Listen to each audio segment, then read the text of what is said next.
नमस्कार मंडळी, नवीन एका इंटरेस्टिंग व्हिडिओमध्ये सर्वांचं मनापासून स्वागत आहे। मित्रांनो, महाराष्ट्रामध्ये नव्हे तर भारतामधील प्रत्येक माध्यमांच्या शाळेमधून विद्यार्थ्याचं अपार आयडी बनवण्यासंदर्भात पालकांकडून संमतीपत्र मागवण्यात आलेलं आहे। परंतु मित्रांनो, पालकांनी सुद्धा सहजपणे हे अपार आयडी बनवण्यासाठी लागणारं संमतीपत्र किंवा आधार कार्ड सहज पद्धतीने शाळांमध्ये सुपूर्द केलं आहे किंवा शाळांमध्ये दिलेलं आहे। परंतु मित्रांनो, हे अपार आयडी म्हणजे नेमकं काय हे पालकांना माहीत आहे का? विद्यार्थ्याचा जर अपार आयडी बनवलं तर त्याचा शिक्षण क्षेत्रामध्ये विद्यार्थ्याला काय फायदा होऊ शकतो, पालकांना त्याचा काय फायदा होऊ शकतो, शाळेला काय त्याचा बेनिफिट मिळू शकतो, असे अनेक प्रश्न पालकांच्या मनामध्ये निर्माण व्हायला पाहिजे होते। तुमच्या मनामध्ये असे काही प्रश्न निर्माण झाले आहेत का की अपार आयडी का बनवला जात आहे? केंद्र सरकारने नरेंद्र मोदी यांच्या अध्यक्षतेखाली हा जो निर्णय घेतलाय, हा निर्णय का घेतला असेल, त्याचा बेनिफिट काय, का असं करावं लागलं, याविषयी ए टू झेड माहिती आपण या व्हिडिओमध्ये जाणून घेणार आहोत। व्हिडिओला सुरुवात करण्यापूर्वी चॅनलवरती जर नवीन असाल तर कृपा करा चॅनलला सबस्क्राइब करा।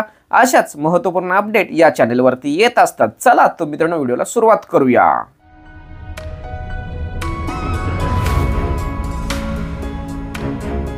तर मित्रांनो, भारतामध्ये एक देश एक आयडी कार्ड किंवा एक देश एक ओळखपत्र हे धोरण चालू केलं आणि या धोरणाचा असा एक फायदा झाला की लोकांना कोणत्याही ठिकाणी फक्त एक डॉक्युमेंट्स घेऊन जर गेलं तरी त्यांचं काम होत होतं किंवा होत आहे, ते म्हणजे आधार कार्ड। म्हणजे एखादं बँकेमध्ये अकाउंट खोलणं किंवा सिम कार्ड घेणं, रेशन कार्ड, पॅन कार्ड, सर्वच ठिकाणी आधार कार्ड मॅन्डेटरी केलं आहे आणि त्याचा फायदा सर्वच लोकांना होत आहे। त्याच पद्धतीने मित्रांनो, अपार आयडी हा एक सिस्टम केंद्र सरकारने सुरू केला आहे। समजा एखादा विद्यार्थी असेल तर त्या विद्यार्थ्याची शैक्षणिक ओळख हे एका आयडी कार्डमध्ये, एका ओळखपत्रामध्ये इन्क्लूड केलं जाणार आहे, समाविष्ट केलं जाणार आहे। समजा एखादा विद्यार्थी पहिलीला एखाद्या माध्यमाला ॲडमिशन घेतलं किंवा एखाद्या शाळेमध्ये ॲडमिशन घेतलं आणि दुसरी किंवा तिसरी तो त्याच विद्यार्थी शाळेमध्ये शिकला, परंतु तिसरी किंवा चौथीला तो दुसऱ्या शाळेमध्ये शिकला, तर त्यावेळेस त्याचं हे अपार आयडी खूप इम्पॉर्टंट किंवा महत्त्वाचं काम करणार आहे। या अपार आयडीमध्ये मित्रांनो, त्या विद्यार्थ्याच्या शैक्षणिक सर्व रेकॉर्ड इन्क्लूड असणार आहे। समजा तो पहिलीला आहे आणि पहिलीला त्याला एखादं प्राइज मिळालंय का, किंवा बक्षीस मिळालंय का, किंवा एखादं प्रमाणपत्र मिळालं आहे का, किंवा गुणवत्तेमध्ये त्याला काही ग्रेड मिळालेत का, ह्या सर्व गोष्टी या अपार आयडीमध्ये इन्क्लूड केल्या जाणार आहेत। त्याचबरोबर त्या दुसरीला समजा तो विद्यार्थी गेला तर पहिलीला जे काही त्याच्या अपार आयडीमध्ये जेवढं काही गोष्टी इन्क्लूड झालेल्या आहेत त्या कंटिन्यू सेकंड स्टँडर्डमध्ये किंवा दुसरीच्यामध्ये ते इन्क्लूड होणार आहे। दुसरीला जर त्याच्या गुणवत्तेमध्ये काही वाढ झाली, ॲड झाली, तर ते आणखी तिसरीला ॲड होणार आहे। म्हणजेच मित्रांनो, पहिलीपासून तर शेवटच्या शिक्षणापर्यंत त्या विद्यार्थ्याचे जेवढेही मार्क्स असतील, ग्रेड असतील, किंवा त्याचं गुणवत्तापूर्ण काही प्रमाणपत्र असतील, बक्षिसं असतील, किंवा एखाद्या विद्यार्थ्याला स्कॉलरशिप मिळालं असेल, तर या सर्व गोष्टींची माहिती हे अपार आयडीमध्ये इन्क्लूड केलं जाणार आहे। म्हणजे समजा एखादा विद्यार्थी एका शाळेतून दुसऱ्या शाळेमध्ये गेला तर तुम्हाला इतर माहिती मागवण्याची गरज भासणार नाही। त्याचा जो अपार आयडी आहे, हा अपार आयडी एकच असणार आहे। हा 12 अंकी अपार आयडी हा त्याला कंटिन्यू त्याचं रेकॉर्ड पुढे कंटिन्यू करण्यासाठी उपयोगी पडणार आहे। आता अपार आयडीचं नेमकं लॉंग फॉर्म काय आहे, म्हणजे automatic permanent academic account registry, अशा पद्धतीने हे त्याचं सविस्तरपणे नाव ठेवण्यात आलेलं आहे।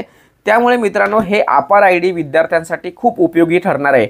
अपार आयडी जर विद्यार्थ्याकडे असेल तर त्याला बाकीचे डॉक्युमेंट सांभाळण्याची गरज नसते। हे अपार आयडी आधार कार्डला लिंक असणार आहे, हे अपार आयडी डिजी लॉकरला लिंक असणार आहे। त्यामुळे विद्यार्थ्याचे सर्व शैक्षणिक कागदपत्र त्या डिजी लॉकरमध्ये, त्या अपार आयडीमध्ये इन्क्लूड केले जाणार आहेत। आता मित्रांनो, अपार आयडी नेमका कशा पद्धतीने बनवला जातो, तर अपार आयडीसाठी तुमच्याकडे आधार कार्ड असणं खूप गरजेचं आहे। तुमच्या डिजी लॉकर तुमचं अकाउंट खातं उघडणं खूप गरजेचं आहे। आता अपार आयडी हे शाळा किंवा महाविद्यालय यांच्या मार्फत त्याची नोंदणी केली जाते। पालकांना फक्त या अपार आयडीसाठी स्वतःची सहमती द्यावी लागते, बाकीचं काहीच नाही। अपार आयडीसाठी मॅन्डेटरी डॉक्युमेंट्स म्हणजे त्या विद्यार्थ्याचं आधार कार्ड क्लिअर असलं पाहिजे। म्हणजे आधार कार्डवरचं त्याचं पूर्ण नाव, त्याची जन्मतारीख, त्याचं पत्ता, वडिलांचं नाव, ह्या सगळ्या गोष्टी व्यवस्थित पाहिजे। जे आधार कार्डवर असतील तेच त्याचं अपार आयडीवरती जाणार आहे। त्यामुळे अपार आयडी बनवण्यासाठी विद्यार्थ्याकडे आधार कार्ड अपडेट केलेलं असणं पाहिजे। जसं आधार कार्ड तसं अपार आयडी बनणार आहे। अशा पद्धतीने मित्रांनो, विद्यार्थ्याचं अपार आयडी बनवण्यासंदर्भात महत्त्वाच्या धोरण केंद्र सरकारने सुरू केलेला आहे आणि भारतामध्ये सर्वच राज्यांमध्ये अपार आय डीचं काम सुरू आहे। अपार आय डी बनवण्याचं काम युद्ध पातळीवर आहे, कारण विद्यार्थ्याला 2025चं जे शैक्षणिक वर्ष सुरू होतं, जे अकॅडमिक वर्ष सुरू होतं, त्या अकॅडमिक वर्ष हे अपार आय डीच्या स्वरूपात सुरू करण्याचा केंद्र सरकारचं मानस आहे। परंतु मित्रांनो, पालकांना सुद्धा माहीत पाहिजे की अपार आय डी का बनवला पाहिजे। तर अपार आय डी का बनवला पाहिजे हेच आपण या व्हिडिओमध्ये सविस्तरपणे समजावून सांगितलं आहे। विद्यार्थ्यांसाठी, पालकांसाठी व्हिडिओ अतिशय महत्त्वाचे असल्या कारणाने त्यांच्यापर्यंत ही व्हिडिओ पोहोचवण्यासाठी सहकार्य करा। तोपर्यंत धन्यवाद। जय हिंद, जय महाराष्ट्र।